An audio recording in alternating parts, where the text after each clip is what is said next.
जोपर्यंत माझे हातपाय हलतात ना तोपर्यंत तुमचं भलंच करीन, बाकी काय करणार नाही.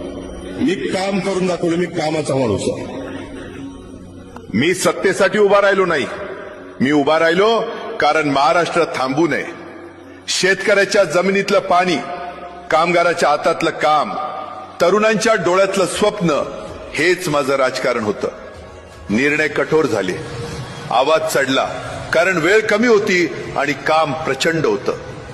मी कधीच सोपा मार्ग निवडला नाही, कारण सोपे निर्णय महाराष्ट्राला पुढे नेत नाहीत.